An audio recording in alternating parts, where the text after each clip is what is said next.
Bonjour et bienvenue à tous sur le podcast Une page enchantée. Je suis Roxane, en quête de ma propre spiritualité et la compréhension de mon histoire. Je vous emmène dans mon monde, dans mon introspection, à travers la magie des mots et l'envie de partager, axée autour de mes découvertes, celles qui m'entourent, mes lectures, vers mes réflexions et questionnements. Je partage avec vous mon chemin vers l'éveil et mes prises de conscience. Au-delà de notre première lecture, il y a celle entre les lignes, que l'on ne décrypte pas, mais que notre âme encode. Selon moi, faire un travail sur cet encodage permet une introspection et une connaissance de soi pour prendre de la hauteur. Je vous invite donc à me suivre dans cette folle aventure qui va vous permettre de rentrer en communication avec vous-même. Cette partie trop souvent dissimulée, pleine de richesses, qui ne demande qu'à éclore pour être pleinement vous-même.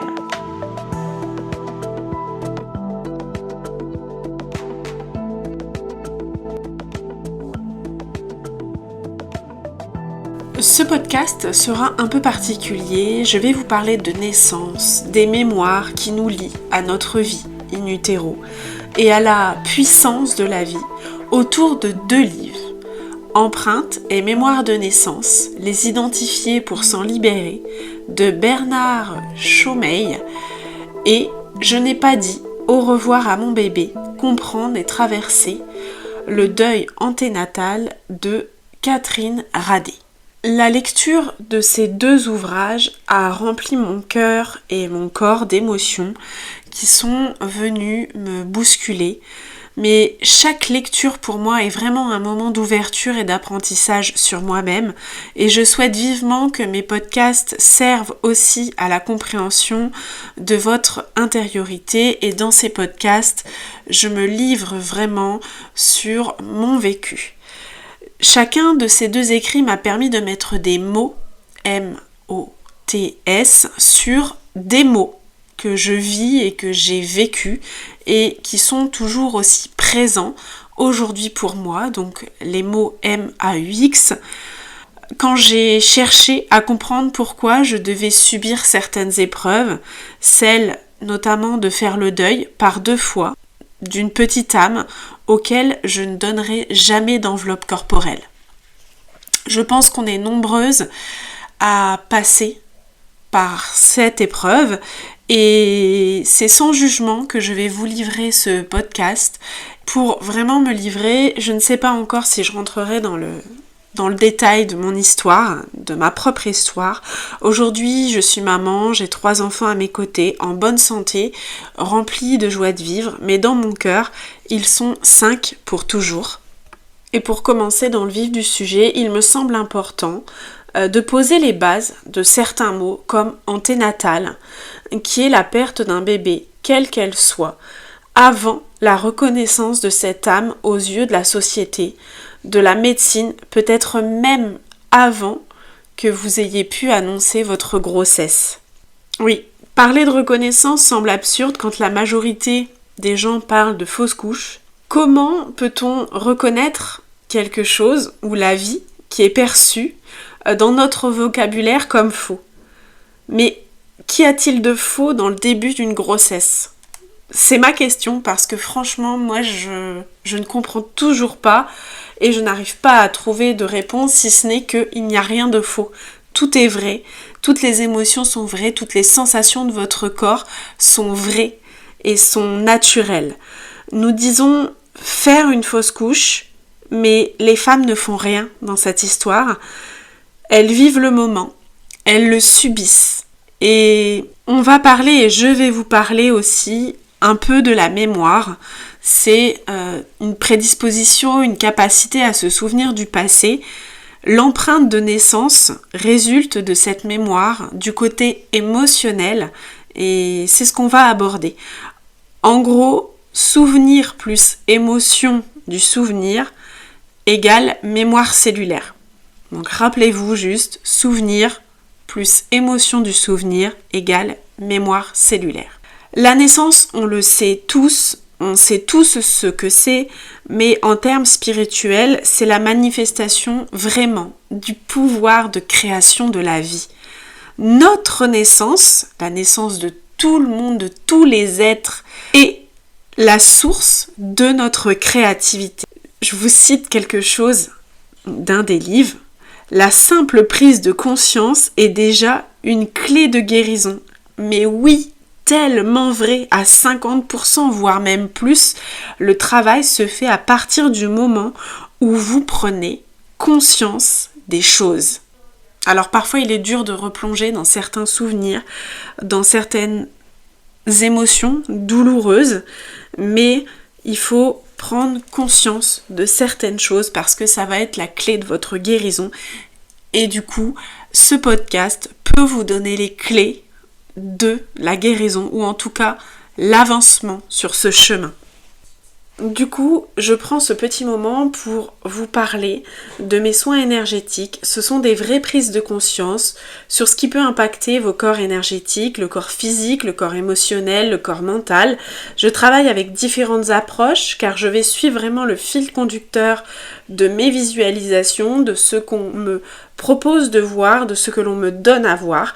J'ai pas encore fait de partage dessus sur mon compte Insta, mais vous pouvez toujours aller voir des retours clients sur mes soins énergétiques dans la rubrique vous de mon compte. Et puis je prends vraiment cette occasion comme une opportunité de vous en parler. J'ai vraiment de jolies prises de conscience, pas surtout, car c'est pas toujours le moment, c'est pas toujours maintenant, mais il faut juste rester ouvert à ce que je peux vous transmettre à travers surtout mon compte rendu écrit. Revenons à la création de la vie. Si la matrice créatrice se met en route pour laisser une âme s'intégrer, pour une venue, pour une nouvelle venue au monde, en plus simple, la femme va gestationner. J'aime pas du tout ce terme, mais c'est pour que tout le monde comprenne. Elle va gestationner son enfant jusqu'à l'accouchement. Si on parle d'âme avant notre naissance, nous existons déjà, dans un autre plan. Notre vie, nos sensations commencent 3 mois avant la conception, voire 9 mois avant. Ça, personnellement, moi, j'y crois beaucoup. Je ne dis pas qu'on s'en rappelle, parce que je pense qu'on ne s'en rappelle pas pour la plupart, mais je crois qu'on intègre des choses bien avant notre naissance. Les étapes sont super bien illustrées dans les 9 marches de Anne Givaudan et Daniel Meuroy, un couple en fait a été suivi durant la grossesse de la femme avec une méthode de projection astrale. Et c'est vraiment un dialogue d'âme à âme qu'on retrouve dans cet écrit. La perspective ici est que l'enfant prend vie au moment de l'intention de l'accueillir. Mais une question arrive à moi, mais qu'en est-il de ceux que l'on n'attend pas ou de ceux que l'on n'attend plus, qu'on n'a finalement même pas eu l'intention d'accueillir? Je vous renvoie à une émotion, du coup on va faire le lien ensemble, une émotion qui est la joie, celle de vivre. La joie est à l'origine de chaque incarnation. C'est-à-dire que la Terre émet un appel par le biais de l'amour de vivre et l'âme y répondrait positivement, ce qui fait naître l'émotion de la joie. Cet appel est vécu comme source de joie intense et c'est la base de ce que nous recherchons dans toutes nos expériences futures à venir. On a tous un jour pris la décision finalement de venir au monde, ou en tout cas d'essayer de s'incarner, et on a pris la responsabilité de notre expérience, de notre choix de vie. Si court peut-il être parfois? Ça ne remet pas en cause la tristesse, l'effondrement que l'on peut avoir quand on perd un enfant, à n'importe quel terme, n'importe quel moment de l'histoire de la vie. Le livre sur le deuil anténatal reprend vraiment très bien les étapes du deuil et comment ces étapes font écho dans l'interruption d'une grossesse précoce, comment cette perte vient frapper et impacter toute la famille, parce que ça, il ne faut pas l'oublier, ça impacte le père, la fratrie, la mère bien entendu, mais aussi les gens autour de vous et parfois même les proches.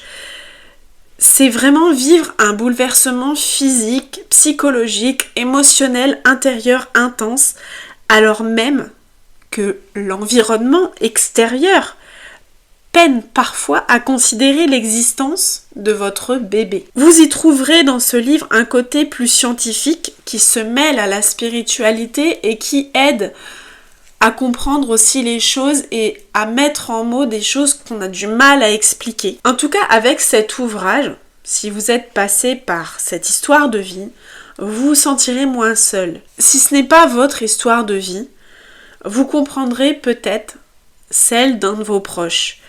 Il y a une mise en lumière des mots sur des sentiments, des émotions, et que l'on ne peut pas comprendre, pas accepter justement, parce que cette perte, elle est non reconnue quand c'est anténatal. Je me suis arrêtée sur une phrase qui m'a vraiment bouleversée. Et cette phrase, c'est « Mon seul regret est de ne pas avoir eu la possibilité de voir l'écho, entendre ton cœur, d'avoir fait passer ma peur de perdre la vie au-delà de perdre la tienne. » J'ai dit, moi, au revoir à ma première petite âme, car j'ai fait une GEU, donc c'est une grossesse extra-utérine, une grossesse qui ne s'implante pas dans l'utérus, elle s'est implantée dans une de mes trompes et qui ne permet pas scientifiquement le développement de l'enfant.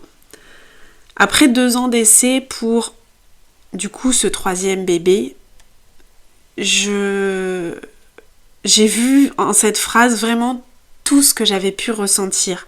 J'ai pu comprendre que finalement j'avais pas réussi aussi à mettre des mots sur la sensation que j'avais eue quand on m'a tourné l'écran de l'échographie et quand on m'a empêché, et quand je n'y ai même pas pensé aussi, de pouvoir éventuellement entendre le cœur.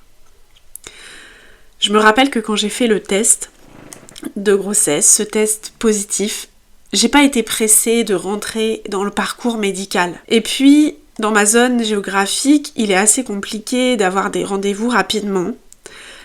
Et 2 jours avant ma première écho, où je suis partie finalement en urgence avec le SAMU, car je me vidais littéralement de mon sang, tout a été très vite, si vite que je n'ai pas eu le temps de prendre mon souffle.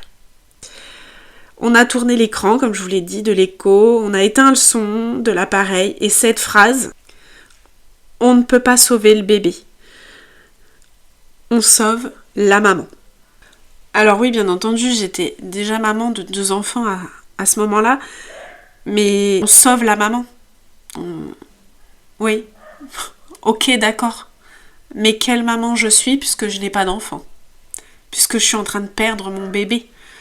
Ça, c'est des émotions que le corps médical ne prend pas en compte sur le coup, et c'est des phrases qui vous traversent et vous poignardent intensément. On est en période de post-Covid à ce moment-là, je suis seule, en pleine nuit, pas de réseau pour prévenir mon mari. On me laisse quelques minutes pour lui téléphoner, lui annoncer à demi-mot qu'il n'y aura pas de bébé, qu'il n'y en aura plus. Parce qu'à ce moment-là, lui, il vit. Et je dois partir au bloc, car ma vie en dépend. Quand je vous ai dit tout à l'heure, je perds mon souffle, je sais plus comment je vous ai dit ça, mais je reprendrai mon souffle que le lendemain. Dans les sanglots, dans un corps vide et abîmé, on m'annonce que le choix de faire l'ablation d'une de mes trompes a été prise, car j'ai fait une hémorragie interne, et j'apprends aussi que j'étais enceinte de 2 mois. Je me suis préparée avec mon mari à annoncer cette nouvelle, et nous nous sommes retrouvés à annoncer quand même cette nouvelle, mais dans la douleur. Avec le recul, je comprends aussi pourquoi, inconsciemment, j'ai pas été pressée de prendre ces rendez-vous médicaux pour voir si la grossesse se déroulait bien au début, pour faire l'écho de datation. J'ai pas été pressée parce que je pense que mon âme savait, parce qu'au fond de moi, je l'ai toujours su qu'il y avait quelque chose, et ça voulait dire qu'on aurait vu très vite qu'il y avait quelque chose qui n'allait pas, et que du coup, cette grossesse, j'en aurais pas du tout... j'aurais pas profité de ces premiers instants. Finalement, 1 mois après tout ça, après cette perte, après 2 ans de rien, plus la perte de mon bébé, surprise, Mon quatrième, mon tout petit, décide de prendre sa place dans une zone endeuillée de mon corps. Donc ça aussi, ça a été une expérience compliquée. Psychologiquement, émotionnellement, physiquement. Parce que je pense que mon corps n'était pas prêt. Mon corps a tout de suite compris par contre, parce que j'arrêtais pas de répéter, il y en a un autre, il y en a un autre. Ils en ont oublié un. Finalement, il n'y avait pas de bébé oublié. Il y avait juste un bébé qui réfléchissait déjà à s'incarner en moi, à trouver son enveloppe corporelle en moi. Et quand je vous dis qu'on décide à l'avance de notre incarnation, je pense que là, j'ai ressenti vraiment la décision de mon quatrième de s'incarner. Cette âme qui finalement était déjà sûrement près de moi dans cette épreuve. Il faut savoir que dès le lendemain de cette GEU, les docteurs m'ont quand même parlé d'éventuellement de passer par PMA pour avoir ce quatrième enfant, parce que j'avais déjà subi de nombreuses interventions médicales aussi lors de ma première grossesse. Et là, cette troisième grossesse, je perdais ma trompe, ce qui compliquait beaucoup les choses. Pour ma deuxième, j'avais eu aucun souci de ce côté-là. Et on m'a répondu clairement, et je le comprends, que j'étais déjà maman, que je n'étais pas infertile, et que du coup, je ne serais pas prioritaire dans cette prise en charge si je voulais un quatrième enfant. Ça, je l'entendais bien, mais au début... Enfin, je l'entends aujourd'hui, mais quand vous le prenez de plein fouet, c'est compliqué. Et donc, un mois après, là où je suis convaincue qu'il y a encore un bébé, que je suis en cours de grossesse, je fais des tests chez moi, de nombreux tests, ils s'avèrent positifs. L'infirmière qui vient à la maison me confirme que c'est juste un restant d'hormones. Enfin, elle me dit que c'est normal, c'est un restant d'hormones, le temps qu'il y ait que mon corps s'en remette et que j'évacue en fait les hormones de grossesse. Je demande aussi à la sage-femme qui me suit à ce moment-là, elle me dit pareil, elle me dit que de toute façon le retour de couche se fera d'ici 2 mois, voire 3 mois, sachant que en gros, moi, mes retours de couche sur mes 2 premières grossesses, mes 2 premiers bébés, se sont faits, on va dire, 15 jours, 1 mois après. Donc je connais mon corps, je sais comment il fonctionne, je sais comment il travaille, et je me connais. Et il y a quelque chose de plus fort qui me dit, non, là, écoute-toi, parce que quand vous êtes dans une grossesse, quand beaucoup de femmes, je pense, peuvent être à l'écoute de leur corps profondément. C'est là où votre corps va vous le parler le plus fort. Parce que vous êtes deux. Vous êtes deux à émettre des vibrations pour pouvoir rentrer en communication. En tout cas, c'est ce que je pense. Et de là, je me présente aux urgences en me disant voilà, je veux pas refaire une GEU, je sais qu'il faut que je vérifie, je suis encore enceinte. J'ai fait un test de grossesse, il est positif, j'en ai fait plusieurs. On me dit ok madame, on me prend en charge, on voit rien à l'échographie, donc non, je pense que, on me redit, je pense que c'est les anciennes hormones, vous inquiétez pas, ça va s'évacuer.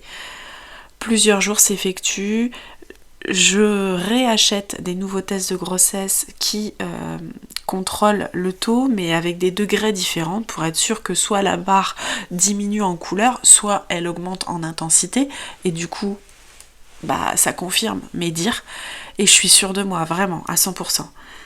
Je refais les tests, et c'est positif.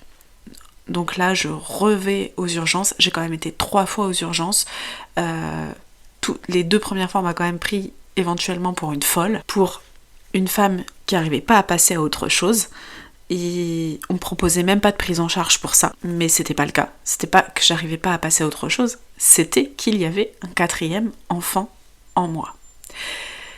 Je tombe sur quand même 2e ou 3e rendez-vous, je sais plus exactement, enfin pas rendez-vous mais auscultation aux urgences, je tombe quand même sur un médecin qui me dit de toute façon madame, vu ce que vous avez vécu, les opérations sont trop fraîches, les cicatrices sont trop récentes, la grossesse ne tiendra pas, il y a de forts risques que vous perdiez l'enfant, donc il vaut mieux avorter. Voilà. Et on vous dit ça entre deux portes dans un couloir. Et vous avez encore le monde qui s'effondre autour de vous. Et vous repartez, seul, parce que mon mari attend dehors à ce moment-là. Et j'ai quelques minutes où je suis seule. Et c'est compliqué. Compliqué d'arriver jusqu'à cette porte pour sortir, pour retrouver mon mari et lui dire ce qu'on vient de me dire. Et c'est hors de question. Hors de question que j'abandonne. Hors de question parce que je connais mon corps, hors de question parce que je sais que lors de ma première grossesse, tout ce que j'ai vécu, je pourrais vous le raconter à un autre moment, sur des podcasts ou sur d'autres moments en tout cas où je vous parlerai intimement. J'ai vécu 3 opérations pendant ma première grossesse et mon petit, oui, mais qui est grand maintenant aujourd'hui, a 10 ans, il se porte très bien, il est en bonne santé comme je vous l'ai dit, et mon corps a très bien vécu et toutes les cicatrices en tout cas ont supporté ma grossesse comme elles devaient le faire. Et moi aussi, j'ai porté cette grossesse comme je devais le faire, avec l'envie de création de vie et de joie de vie. Et du coup, je suis sûre de moi. Je ne prendrai aucune décision concernant l'arrêt de ma 4e grossesse, même si on me dit plusieurs fois qu'il y a un risque. Je prendrai ce risque. Et j'ai bien fait, parce que je connais mon corps. Il a tenu la première fois, je vois pas pourquoi il tiendrait pas maintenant. Et c'est exactement ce que mon corps va faire. C'est exactement ce que je vais faire. Je tiendrai jusqu'au bout de ma grossesse et avec des peurs, mais sans gros soucis apparents. Voilà, ça s'est vraiment très très bien passé et j'ai redécouvert la connexion à mon corps aussi. Pour qu'enfin on me confirme cette 4e grossesse, je suis retournée quand même aux urgences, donc je sais plus combien, 4 fois, enfin bref, la dernière fois que j'y retourne, je tombe sur une charmante dame, cette fois-ci charmante puisque elle m'écoute, me prend en compte, me considère et considère potentiellement mes ressentis. Et elle me dit qu'elle trouve pas, qu'elle voit pas, qu'elle comprend pas, elle voit quelque chose mais elle est pas sûre d'elle et que du coup ça l'embête parce qu'elle veut pas que je reparte encore comme ça sans savoir. Et elle me dit je suis désolée, je vous laisse comme ça mais en fait je vais voir ma responsable, je vais voir ma chef. Je lui dis ok d'accord, bah c'est pas grave, en fait j'attends parce que je repartirai pas sans réponse cette fois-ci. Parce que faut savoir que je suis sur la table d'auscultation, donc position voilà, pas super mais c'est comme ça. Et elle me dit je suis désolée, je reviens et je repars, est-ce que vous acceptez de rester comme ça? Et je lui dis ok. Et elle revient avec sa chef qui me dit je suis profondément aussi désolée, je vais vous réausculter, je sais que c'est pas plaisant, et du coup je vais appuyer sur votre ventre pour vérifier, pour regarder. Je lui dis écoutez, allez-y, faites ce que vous avez à faire, mais dites-moi en gros si je délire ou pas, parce que là je deviens quand même assez folle, je me dis c'est pas possible que je puisse y croire à 100% et que personne n'est capable de me le confirmer, ou vraiment psychologiquement ça va plus. Voilà. Donc j'étais pas folle, j'ai juste écouté mon corps à 100%. Il n'est pas toujours facile d'arriver après la perte d'un enfant. Il y a beaucoup de projections qui peuvent se jouer et il faut prendre conscience que l'énergie et les empreintes générées par la grossesse non aboutie sont encore présentes et que ceci peut affecter l'enfant qui va arriver après et nous affecter, nous aussi, voire même affecter la relation entre nous et l'enfant qui va vivre. On ne remplacera jamais quelqu'un, mais on peut provoquer le souvenir qu'il laisse et l'adoucir. Chaque individu possède son propre parcours et sa propre vie. Cette phrase n'est pas de moi, je l'ai aussi tirée d'un des livres, mais je la trouvais très jolie de vous la partager à cet instant. Un enfant ne remplacera jamais un autre enfant, mais il vient avec douceur apaiser une peine présente. Il y a un concept important dans cette venue de l'âme, qui est la corporation, qui est le processus de mise en place entre notre âme et notre corps, et j'aimerais beaucoup vous en parler dans la suite de ce podcast. Durant cette étape, il y a 2 forces qui sont présentes et qui sont égales au désir de vivre dont on a déjà parlé. Les forces, je vous les cite, on a la force de l'âme pour sa mission de vie et la force de l'âme pour ses désirs propres en lien avec son karma familial. De façon vraiment plus pragmatique, nous le savons, in utero, le bébé baigne dans le liquide amniotique et la symbolique de l'eau est d'emblée présente. L'eau, c'est le symbole universel de la vie. On ne peut pas vivre sans elle. Elle permet la transformation, la croissance. Le docteur Masaru Emoto a mis en avant le fait que l'eau est porteuse d'une mémoire et qu'elle est influencée par les événements extérieurs. Les cristaux donc qui composent l'eau ne présentent pas la même structure en fonction des vibrations positives ou négatives et que ces structures conservent leur forme, donc leur information reçue. Sachant ça, plus le fait que nous sommes composés à 90% d'eau, donc que nous baignons dans un liquide amniotique qui est un liquide assimilé à de l'eau, que nous avons 90%, enfin je ne sais pas exactement, mais en tout cas beaucoup d'eau dans notre corps, je vous laisse faire le lien vous-même en ajoutant que chaque mot émet une vibration. Ça veut dire qu'en fait, quand vous êtes dans le ventre, quand on est, ou quand vous êtes dans le ventre de votre maman, quand un bébé est dans le ventre de sa maman, la structure de ce qui compose le liquide amniotique contient des informations, qu'elles soient positives ou négatives. Je fais juste une petite parenthèse, si vous souhaitez énergiser votre eau, bien sûr vous pouvez mettre un cristaux dedans, faire votre choix en fonction des propriétés des cristaux que vous allez choisir ou du cristal, mais l'un des symboles les plus puissants est la fleur de vie.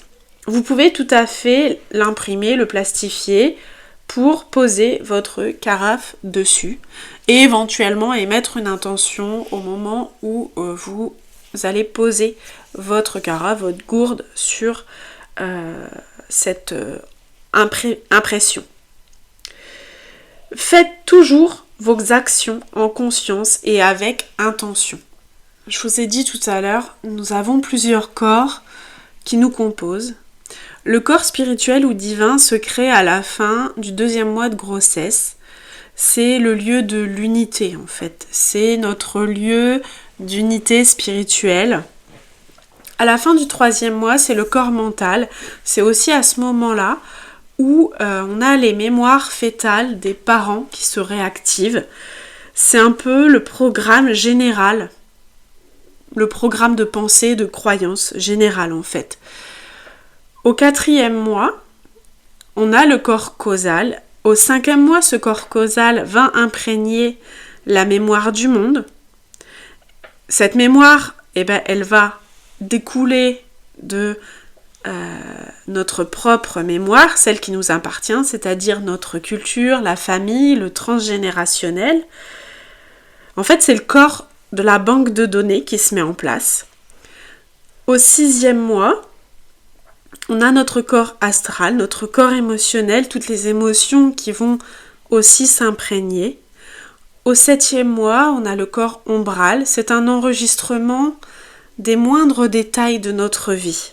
Au 8e mois, le corps éthérique, c'est la référence à notre corps physique, c'est vraiment ce qui est le plus proche de notre corps physique.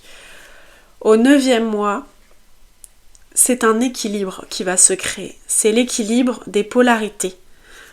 Pour vous donner un exemple, l'équilibre des polarités, c'est droite-gauche, c'est dos-face.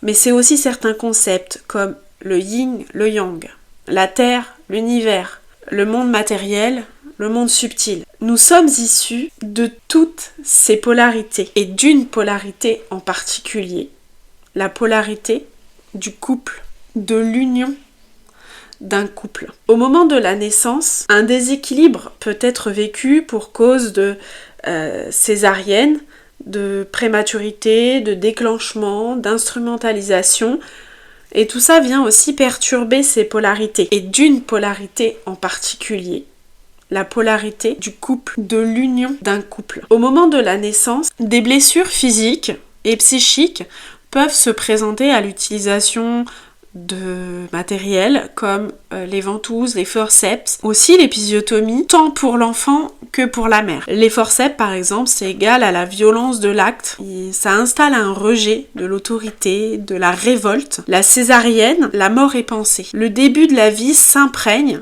de la peur de la mort.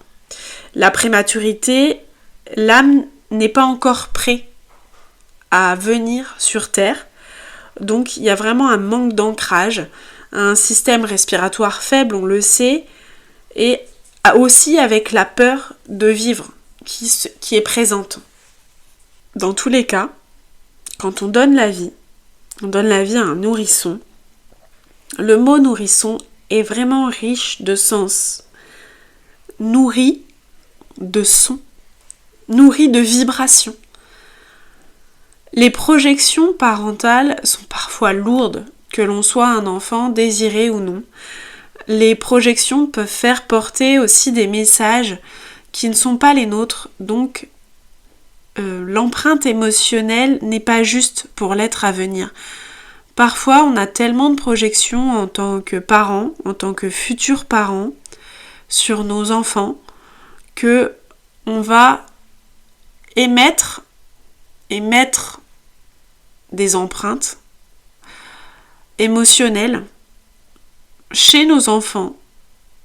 On va comme les marquer, en fait, émotionnellement, mais ça ne leur appartient pas. Une grossesse non prévue, surprise, si on se place du côté des parents et de la croyance que l'enfant vit avant même que sa conception ne soit faite, et sa conception dès l'intention de l'accueillir aussi, je parle, ça interpelle. Parce que finalement, où est cette intention quand on ne désire pas d'enfant ? L'âme des parents, ou l'un des deux, pas les deux nécessairement, serait en fait dans un désir d'avoir un enfant. Mais l'ego, lui, est dans le refus. C'est-à-dire qu'il y a vraiment un contrebalancement entre l'ego et l'âme. Ce qui fait que finalement, c'est l'âme qui sera entendue et pas votre ego. Donc un enfant viendra quand même s'installer. L'interruption de grossesse, tel qu'il soit naturel ou non, où l'on passe clairement de la vie à la mort, place la mère en tant que passeuse d'âme. Et ça, c'est important de savoir parce que ça peut aussi apaiser certaines mamans qui ont vécu des interruptions de grossesse telles qu'elles, peu importe comment. L'expérience de l'âme reste une expérience de vie à considérer dans tous les cas. Le processus de deuil se met en place et peu importe le pourquoi ou le comment cette interruption a eu lieu. Ma deuxième petite âme est partie lors d'un IVG. Et même s'il y a eu un choix qui a été fait pour des raisons personnelles que je n'expliquerai pas ici parce qu'ils n'ont pas lieu d'être, ceci reste une épreuve des plus difficiles que j'ai pu vivre. Oui, le deuil m'a frappée. La culpabilité aussi, la honte, l'incompréhension. Alors cette expérience a été marquée par des émotions contradictoires et des grands moments de solitude dans le cadre médical parfois vraiment déshumanisant. J'ai choisi une IVG médicamenteuse, parce que j'avais cette possibilité. Et la seule personne en fait qui a su créer un moment d'écoute, de douceur, a été la sage-femme libérale qui m'a fait une échographie. Elle a pris le temps de m'écouter, de me rassurer, de faire preuve de compréhension et d'empathie. Mais à l'hôpital, l'ambiance, elle a été bien différente. Je ne rejette la faute sur personne. Cette ambiance pesante n'est pas spécialement due à quelqu'un en particulier, mais plutôt à une atmosphère et une façon de faire. J'ai été mélangée déjà avec des femmes enceintes, ce qui a été très éprouvant émotionnellement. Ensuite, lorsque je suis rentrée vraiment dans la procédure, on m'a demandé de signer des papiers comme pour me faire comprendre qu'on ne me forçait en rien. Je devais signer en fait une décharge, mais finalement personne s'est vraiment assuré que j'étais là de mon plein gré, sans aucune pression, même de la part de mon mari qui était présent et qui m'accompagnait. On l'a laissé rentrer avec moi. Je vous rassure, c'était pas le cas, mais voilà, c'est quelque chose qu'on n'a pas vérifié. Puis le médecin m'a remis le cachet. Je me souviens de ce moment où, après m'avoir demandé si j'avais de l'eau pour prendre le cachet, j'ai juste eu envie de hurler. Mais tu crois que j'ai pris de l'eau ? Bien sûr que non, j'ai oublié en fait. Le médecin m'a donné un petit gobelet d'eau du genre qu'on utilise pour, vous savez, pour les expressos, donc assez petit. Donc une petite quantité d'eau. C'était comme si avec ce petit gobelet d'eau, tout devait bien passer. Comme si ça suffirait, vous savez, à faire passer la pilule. Littéralement comme symboliquement. Et une fois que c'était fait, on m'a dirigée vers la sortie. Personne ne m'a proposé de soutien psychologique. Alors si, on me l'avait proposé. Quand j'ai pris le rendez-vous pour l'IVG. On m'a juste mentionné qu'il y avait une offre de soutien entre 9h et 15h, 3 jours par semaine. Est-ce que c'était possible pour moi ? Non. Juste en gros, après, une porte qui se ferme. J'ai eu un arrêt de travail de 3 jours. 3 jours pour digérer ce que mon corps a mis des semaines à créer. 3 jours pour passer à autre chose. Même si c'est votre décision, même si vous avez pris une décision, il y a des décisions qui sont difficiles à passer, qui ont besoin de temps, de compréhension, d'être digérées. Après, je suis retournée chez moi, j'ai eu le temps de me préparer, de dire au revoir à cette petite âme dans l'intimité et la sérénité de mon propre espace. Parce que vous avez un deuxième cachet à prendre en fait 24 ou 48 heures après, que vous prenez chez vous. C'est une expérience que je ne souhaite à personne.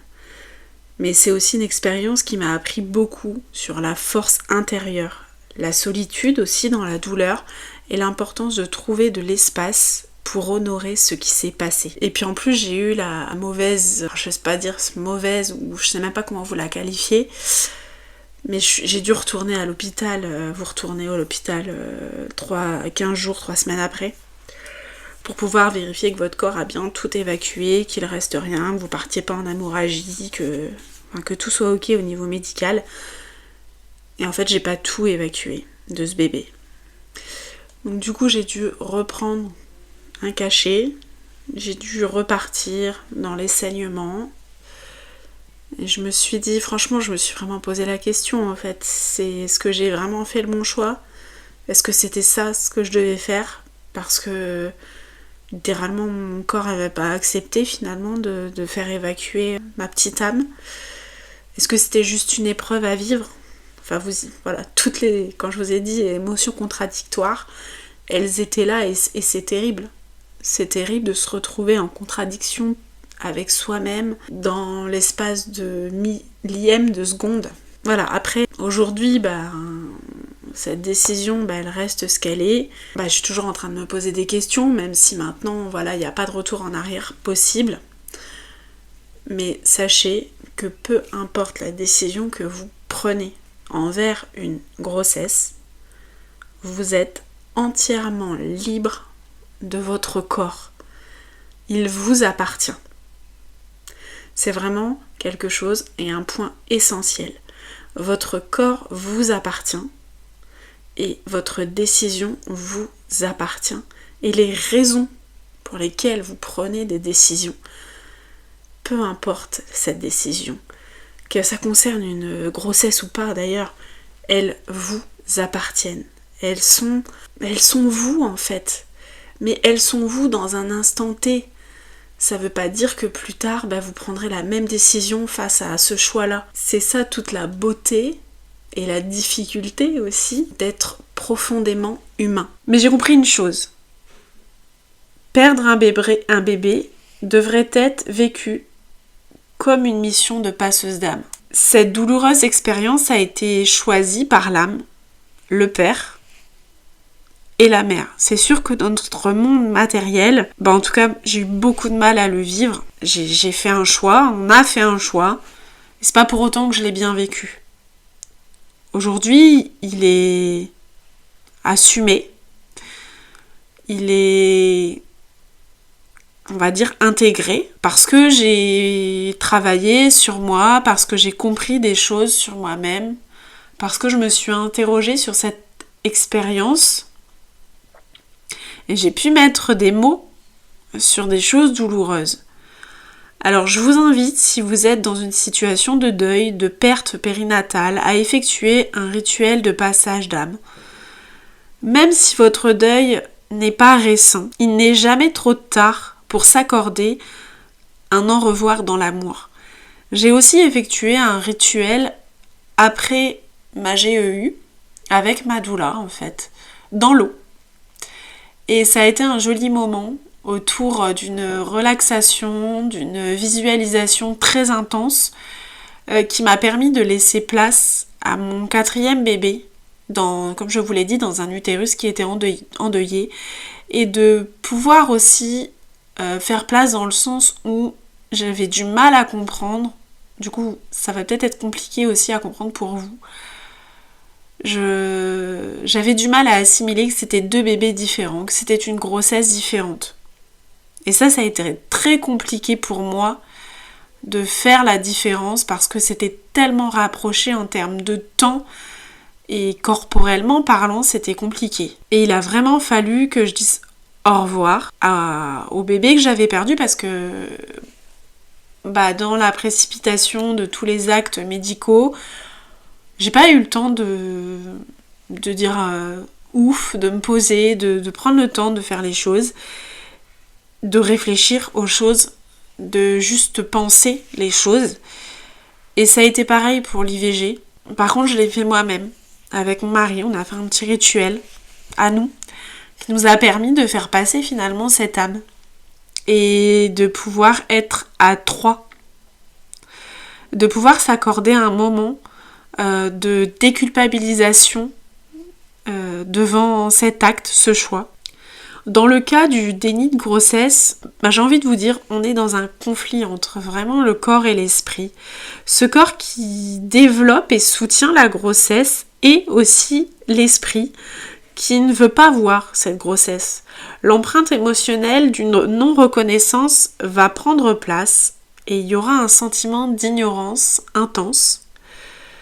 Donc là aussi, quand vous avez fait un déni de grossesse, je vous invite à faire un rituel pour déculpabiliser votre corps, pour déculpabiliser votre esprit de ce qui a pu se passer, parce que c'est une expérience que vous avez vécue pleinement, ok, mais vous l'avez vécue pour apprendre des choses et pas pour apprendre la culpabilité.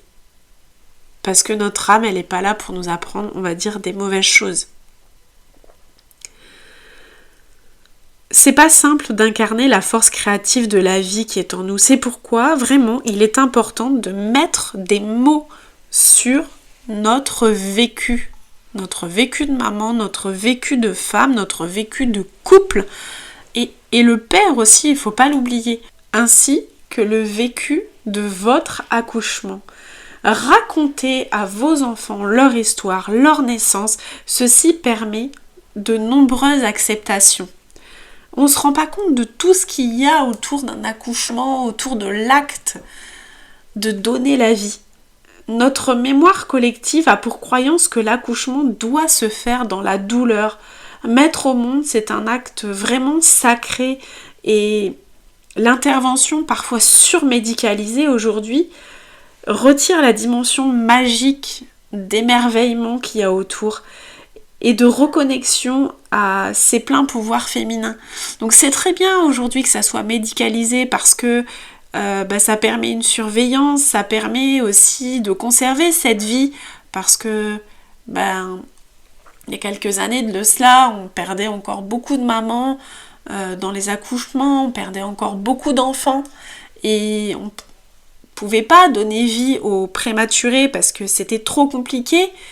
Donc c'est bien qu'il y ait tout ce médical autour, mais parfois c'est peut-être trop. C'est un cadeau de remettre à son enfant la mémoire des circonstances de sa naissance.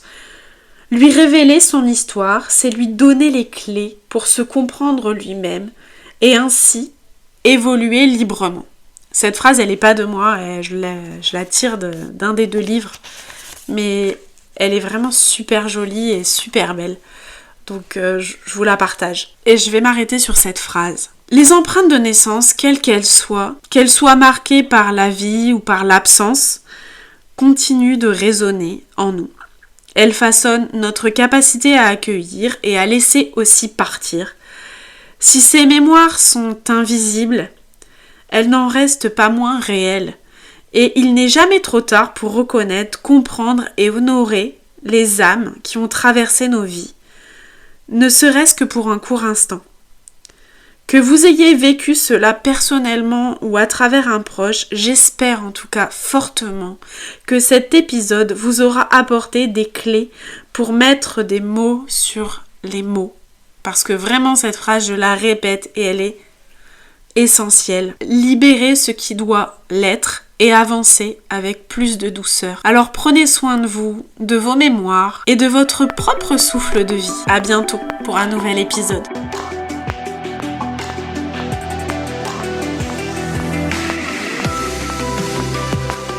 Si cet épisode vous a plu, je vous invite à me suivre et à le partager. Vous pouvez aussi me retrouver sur Instagram et YouTube sous le nom de l'Étoile de Xena, une page enchantée. Ou simplement en me soutenant sur ce podcast. Je vous remercie pour votre écoute et je vous souhaite de trouver chaque jour un élément positif qui va vous permettre de vous endormir avec le sourire.